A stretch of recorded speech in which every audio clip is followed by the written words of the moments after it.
Bienvenidos al debate.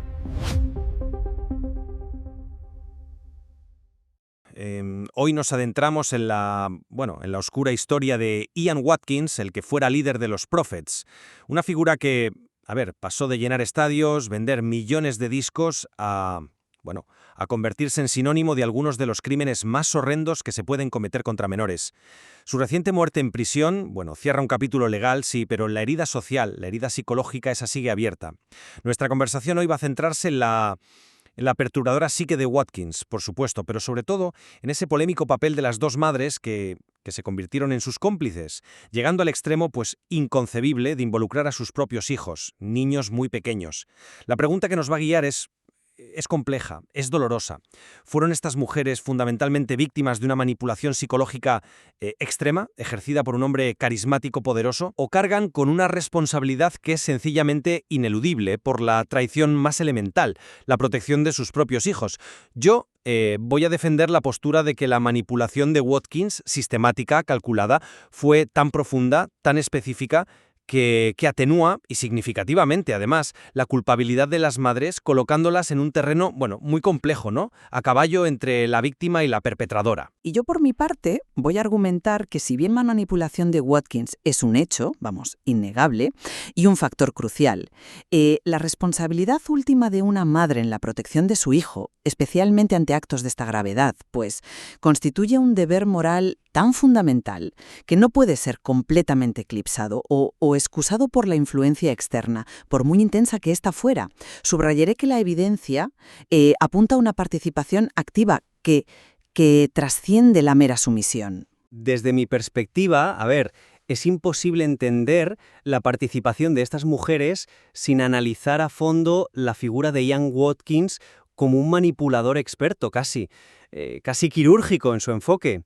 No hablamos de una influencia pasajera, sino de un patrón deliberado de abuso psicológico. Fijémonos, por ejemplo, en el perfil de las madres. Fans incondicionales, una desde la adolescencia, imagínate, jóvenes, en situaciones de vulnerabilidad, madres solteras, probablemente buscando validación, afecto, quizá una vía de escape. Watkins detectó esas grietas y las explotó metódicamente.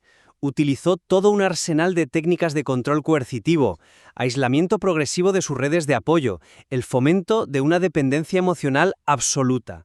Y lo que es clave, la normalización gradual, muy gradual, de actos aberrantes. Todo ello envuelto en promesas de un amor verdadero, ¿no? De una vida excepcional a su lado, aprovechando, claro, su estatus de estrella de rock. Su fama no era solo un atributo, era su principal herramienta de control.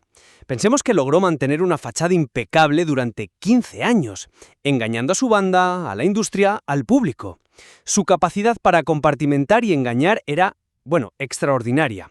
Y hay pruebas concretas de su mentalidad de posesión absoluta, como ese mensaje de texto que se recuperó que hiela la sangre. Si tú me perteneces a mí completamente, entonces tu bebé también me pertenece por extensión lógica.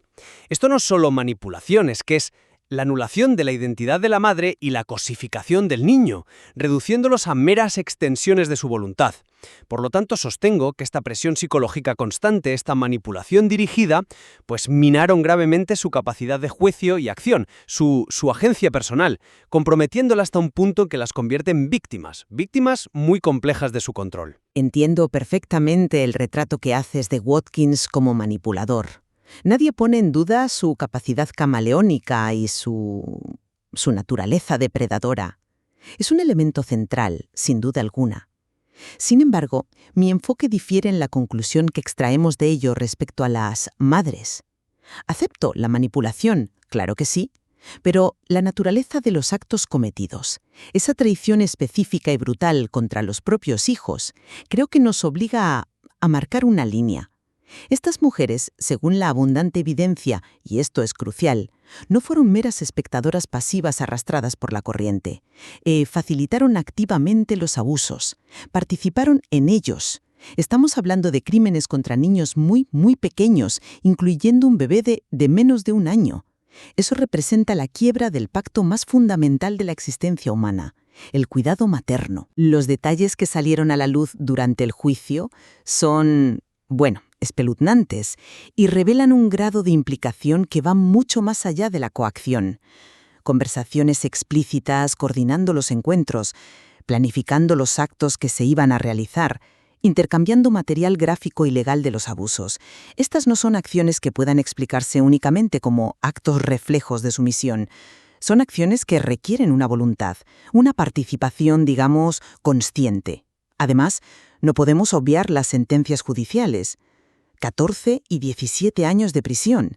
El sistema legal, con todas sus limitaciones, reconoció una culpabilidad significativa.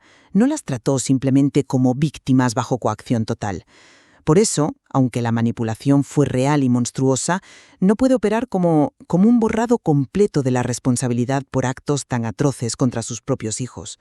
Hay una responsabilidad inherente que permanece. Veo tu punto sobre la participación activa, claro, pero creo que quizás subestimas la potencia y la especificidad de la manipulación que ejercía Watkins.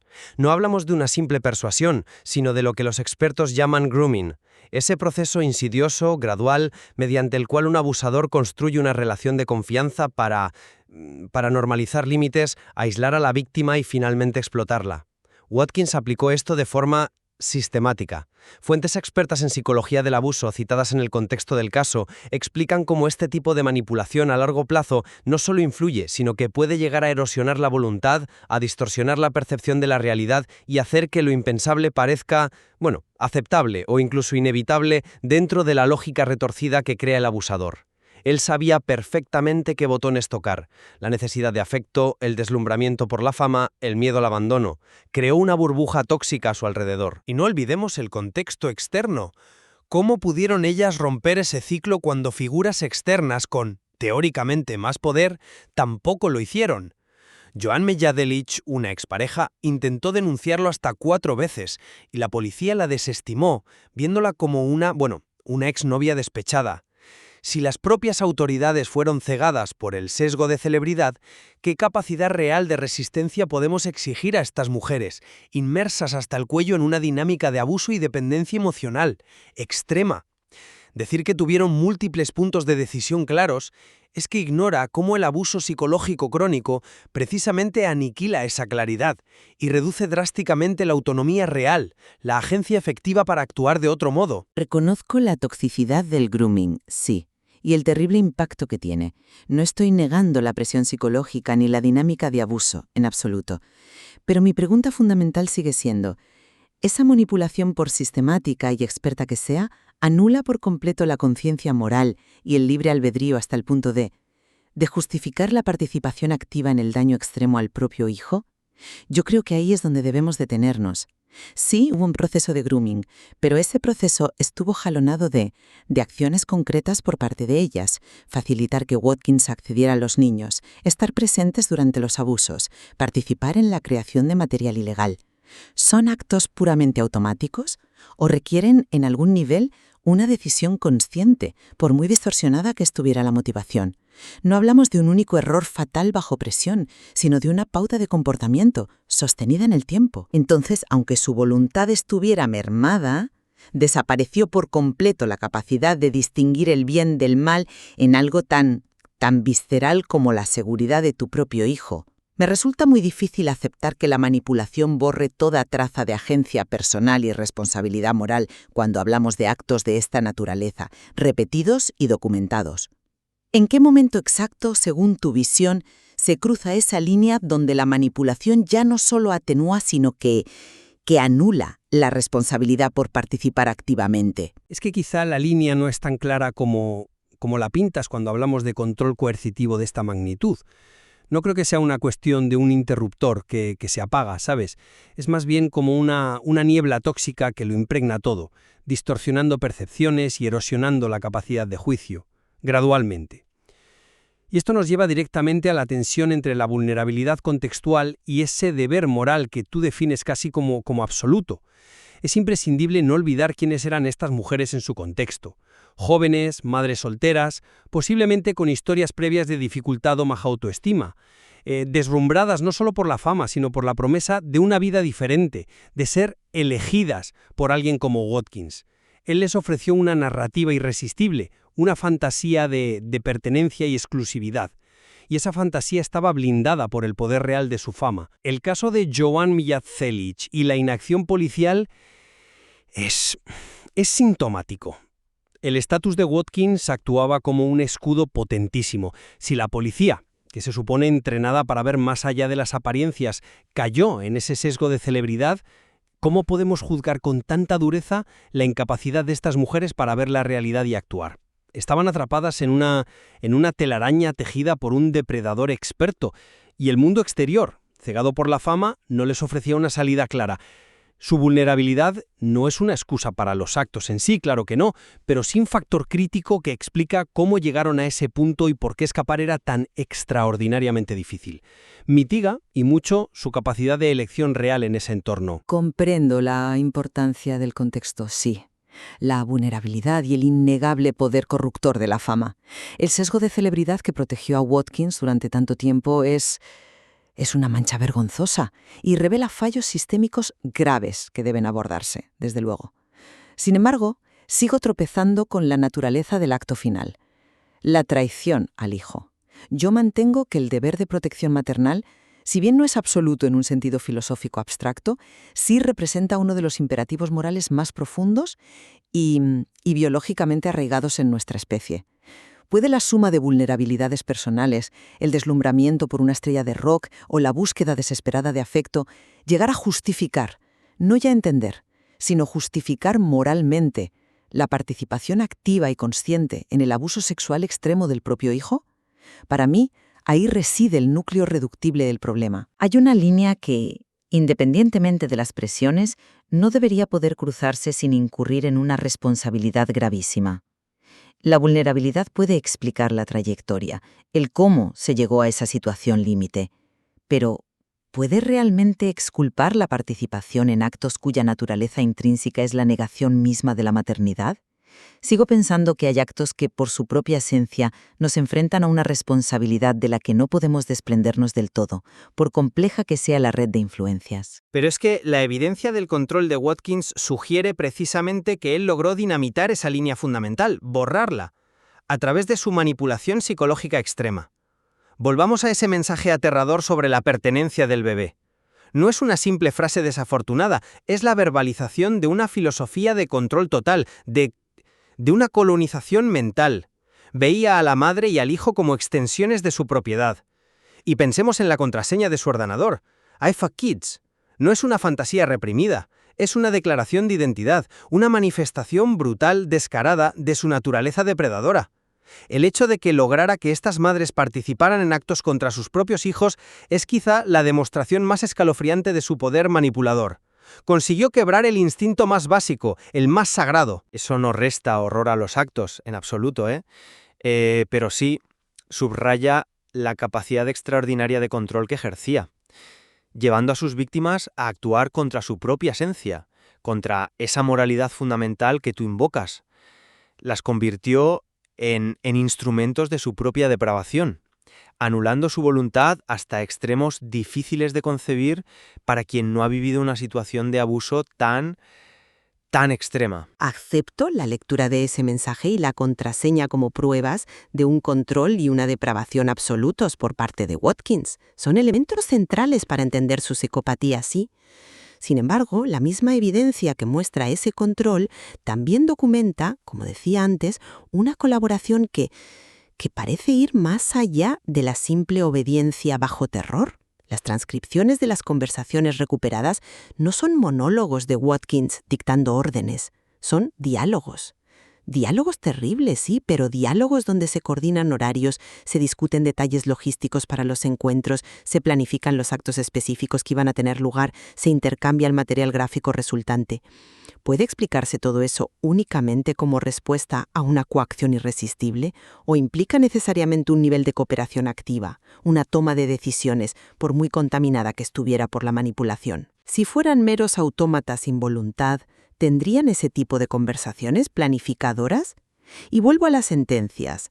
14 y 17 años. El sistema judicial, tras analizar toda esta evidencia, no las consideró meras marionetas. Reconoció que junto a la innegable victimización y manipulación existía una participación culpable. Quizás la manipulación actuó como atenuante para no imponer cadenas perpetuas, pero la condena en sí misma es un reconocimiento legal de esa responsabilidad que yo defiendo. Y ahí, creo yo, es donde el factor fama vuelve a ser crucial. No solo como herramienta de seducción inicial, sino como un elemento que distorsionaba la percepción de la realidad y dificultaba enormemente la resistencia o la denuncia. La fama de Watkins no era solo un imán para atraer a mujeres vulnerables, funcionó como un escudo protector durante años. Ya mencionamos la inacción policial ante denuncias previas, pero pensemos también en su entorno. ¿Cómo es posible que nadie de su banda, de su círculo cercano, sospechara nada en 15 años? Watkins usó su estatus para construir una fachada de normalidad, incluso de respetabilidad. Esas visitas a hospitales infantiles, que ahora nos parecen el colmo del cinismo, en su momento reforzaban esa imagen pública positiva. Esa fachada ocultaba eficazmente su depravación y hacía que cualquier sospecha pareciera inverosímil o malintencionada. El desequilibrio de poder entre él, famoso, rico, adorado, y ellas, anónimas, dependientes, era abismal. Esa asimetría brutal es fundamental para entender no solo cómo las manipuló, sino por qué les resultaba prácticamente imposible escapar o ser creídas si lo intentaban. La fama era a la vez su arma y su armadura. Concedo sin reservas el inmenso desequilibrio de poder y el papel nefasto que jugó la fama tanto para atraer y manipular como para protegerle de las consecuencias durante demasiado tiempo. Es un elemento central e indignante de este caso, sí. Sin embargo, y aquí volvemos al corazón de nuestra discrepancia fundamental, sigo manteniendo que la responsabilidad personal, aunque modulada por todas esas circunstancias, no desaparece por completo. Especialmente, y perdón por la insistencia, pero creo que es clave, cuando las consecuencias directas de las acciones recaen de forma tan devastadora sobre un ser completamente indefenso y dependiente, como es un hijo propio. El poder del perpetrador, la ceguera del entorno, la vulnerabilidad de la víctima, todo eso explica la dinámica, puede y debe mitigar la culpa, pero llega a anularla totalmente cuando se traspasa esa última frontera del daño al propio hijo. Para mí, sigue existiendo un núcleo irreductible de responsabilidad individual que, por difícil que sea calibrar su peso exacto, no puede ser borrado del mapa moral, ni siquiera en circunstancias tan extremas como estas. En definitiva, mi postura es que nos encontramos ante un caso de manipulación psicológica extrema, metódica y específicamente dirigida a explotar las vulnerabilidades de estas mujeres. Ian Watkins las sometió a un control coercitivo tan intenso que las situó en una posición moralmente, muy compleja y ambigua, difuminando peligrosamente la línea entre víctima y perpetrador.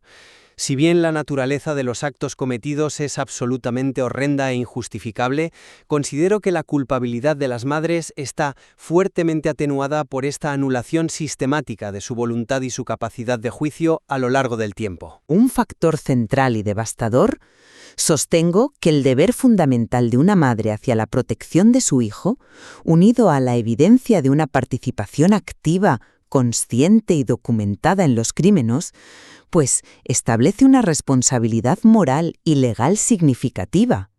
Esta responsabilidad, aunque sin duda mitigada por la influencia y el control externo, no puede ser totalmente excusada. La naturaleza intrínseca de los actos cometidos contra sus propios hijos impone un peso moral ineludible que trasciende, en mi opinión, incluso las circunstancias más extremas de manipulación. Ciertamente, este caso nos confronta con las zonas más oscuras de la psique humana y nos deja con preguntas muy incómodas y desde luego sin respuestas fáciles. Expone las profundidades aterradoras a las que puede llegar la manipulación psicológica, la dificultad de ponderar la culpabilidad en contextos de abuso de poder extremo y dinámicas que rozan lo sectario. Exacto. Y nos obliga a mirar de frente la perturbadora realidad de cómo el mal más abyecto puede esconderse tras una fachada de éxito, carisma e incluso aparente normalidad o bondad. El debate sobre el grado preciso de responsabilidad de estas madres seguramente persistirá, y nos invita a todos a una reflexión profunda sobre los límites de la influencia externa, la agencia personal y la responsabilidad moral ante actos de extrema depravación. Un caso trágico que al menos sirvió para impulsar cambios necesarios en los protocolos policiales y para abrir un debate crucial en la industria musical y en la sociedad sobre la protección infantil y el abuso de poder asociado a la fama.